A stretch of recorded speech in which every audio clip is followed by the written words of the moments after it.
Good morning. I'm Panos Katsampanis, live from the European Business Summit 2015. We are situated right now at the European Sting pavilion, and we have the profound pleasure to host today, this morning, Ioana David. Hello, Ioana. How are you doing? Hello, I'm very good. I just had my coffee and I'm looking forward for the event. What do you think about EBS this year, actually? Well, it's also my first year of participating, but I know from my colleagues that it's better this year. It's a lot of people, of course, and it's really entertaining actually for me as well, as I was a speaker yesterday. So it's really fun for me actually. Okay, without further ado, I shall start the interview if it's okay with you. The first question, it goes like this.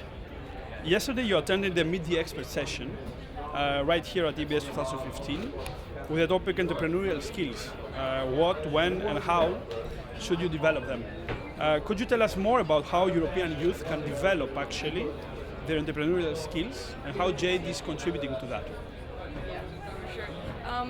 I would base the answer on our concept. Basically, we're the European Confederation of Junior Enterprises, which means that we're an umbrella organization for junior enterprises. A junior enterprise is an NGO made by students, but also managed by students, who aim to offer consultancy services to real clients. Why do we do this? We do this to develop our skills. So basically, all the money that we get for projects, we reinvest in our education. It's a way to do something out of the university education, because of course in university you get some theoretical courses. You know a lot of things about, let's say, marketing. If you take marketing for example, you know a lot of the theory, but you don't have the chance to put it into practice. So basically we ask students to be part of a junior enterprise, and they do projects for real companies, and by this they learn to manage budgets, to manage people, to manage projects, to manage customers, basically everything that you need on the labor market. And European studies shown that 25% of the students that work through such a program, like the junior enterprise concept, are more likely to open their own enterprise in the years after their graduation, because they already have the skills that they need to have a company on their own. Very good. Sounds very exciting. Let me move towards the second question for this morning. So, JADE is definitely one of Europe's greatest youth organizations that promote entrepreneurship, an area where the EU is seriously lagging behind compared to other parts of the world like the US. What is the main reason, in your opinion, that young Europeans prefer to become employees than employers? Okay, if it's my opinion, I think it's the comfort in Europe. To be honest, we have very good legislation when it comes to employees, and it's comfortable to be employed in Europe. It takes a lot of ambition, and it takes to get out of your comfort zone in order to create your own company. And of course, with this, if you add the financial situation, if you add the red tape, if you add all the things that are discussed at this point, of course, it's not that sexy to be an entrepreneur. It's a matter of sexiness, you believe? Okay, very good. So, third question for this morning. It is like this. Juncker's investment plan amounts to more than 300 billion euros. How much from that do you believe is in for European startups? How important priority is European youth entrepreneurship for this Commission?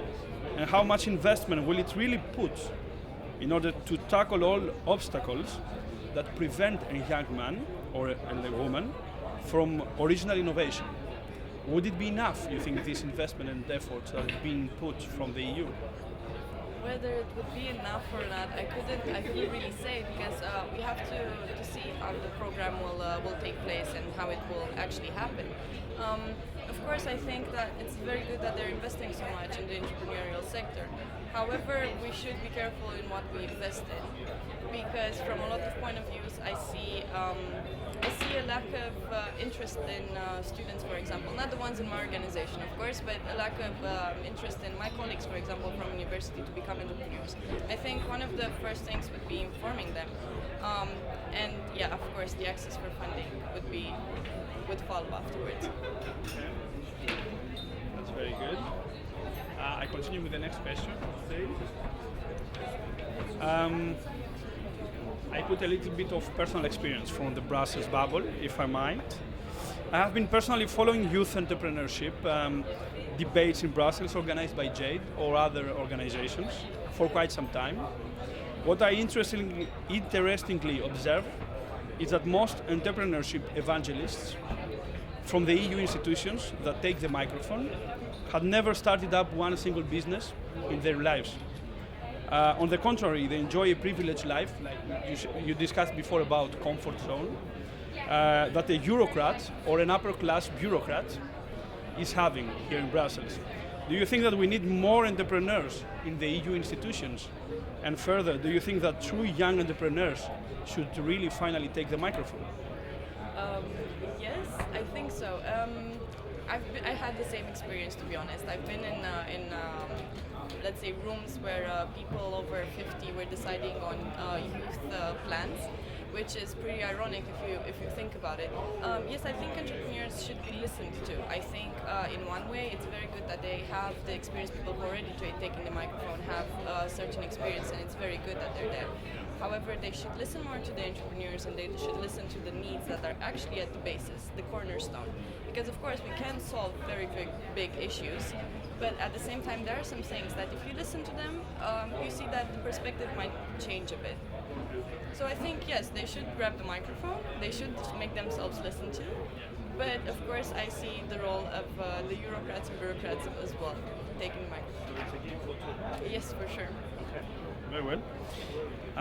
The next question is youth entrepreneurship something that is addressed to all economic classes? And how does JADE work to disseminate the entrepreneurship instinct inside the EU in a bottom-up approach? Well, in JADE, we reach students that are our members, around 20,000 students all over Europe, and those students basically are multipliers, and they reach their colleagues with this. We could say that yes, we're reaching students. When we're talking about different classes, I would say that at the moment we're focusing on the class that can afford to study in higher education.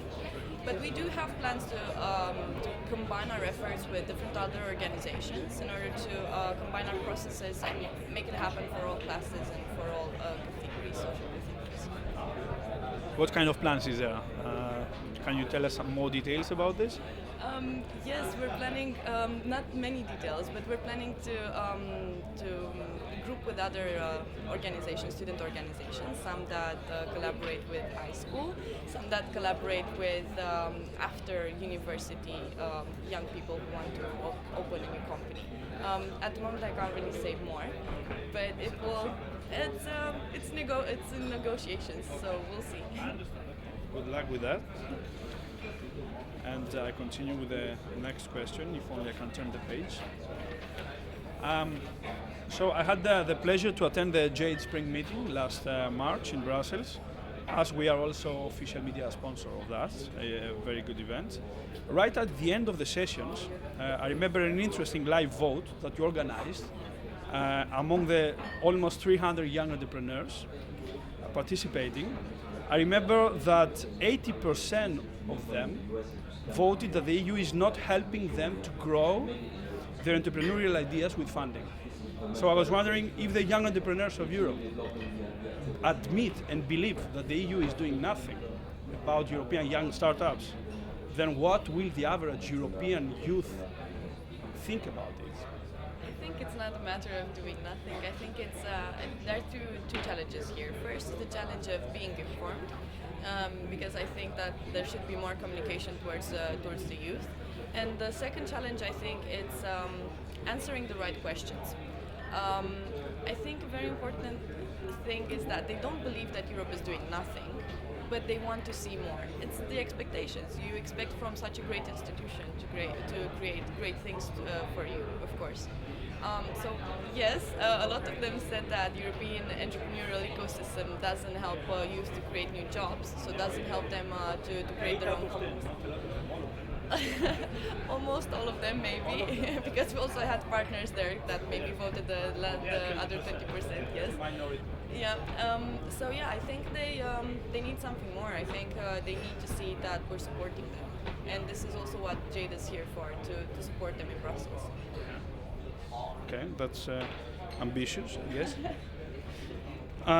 So next question, how can JADE show the way to the EU to design and deploy a successful strategy to truly support young or old entrepreneurs in the whole continent? How do you aspire to bridge this huge gap between Brussels and the local entrepreneurs in south of Romania, for instance, that I know is your country of origin? Oh wow. Okay. I think in Romania it's a bit different as well because we are very entrepreneurial in spirit. I think there's also a lack of information there that stops the entrepreneurs to develop to the end their companies, and a lot of them actually are going to the US to look for funding. Bridging the gap. I think firstly they should look into our concept, because what we're doing is disruptive from an educational system point of view, because students are not there put into a box like in a university. You teach them some skills, you put them into a box and you say, okay, if you want to be entrepreneurial you have to do this, this and this. But in order to be entrepreneurial you have to be a bit disruptive, so that's what we're doing with our concept. I do believe there should be higher entrepreneurial skills or entrepreneurial lessons in higher education. But at the same time, I think there always should be organizations such as mine that foster entrepreneurship with students, because it's a bit more disruptive, creative, and it makes students do what they want to do, not what they have to do. When it comes to seniors, we strongly believe in putting together juniors and seniors. And sharing experience, because juniors have fresh eyes, they don't think there are limits, they don't think that laws are a limit, legislation, but seniors have more experience, and we definitely admit that. So putting them together can create great things. So I think that can also be a solution. That's good. I continue with the next one. So the term of this board of JADE is soon coming to an end, sadly I guess, for you, as well as your own term. What are your main takeaways from your work at JADE, and what is the first sentence you would like to say to the next president of JADE? The main takeaways, I really couldn't pinpoint some of them because, for example, myself, I'm in charge of 4 departments. I'm in charge of strategy, cooperation with the private sector, internal management, and supervising and international relations, so the relation with everything out of Europe. I think one of the main lessons that I learned is how to manage a multicultural team. A second one would be negotiation, and a third one would be actually how to be entrepreneurial, because with very little resources as an NGO, we managed to do great things this year. As you mentioned, the spring meeting as well, we managed to do all those things with a very, very small budget and really small human resources. So that is amazing to me, and the stress resistance and the whole experience was amazing. And when it comes to the first sentence that I would say to my next president, that I think she's also over there, I'm very proud of her, and I'm happy that I can leave the organization without looking back, and I can leave something that for 1 year it was like my baby. I can leave it to someone that I trust that will do a great job.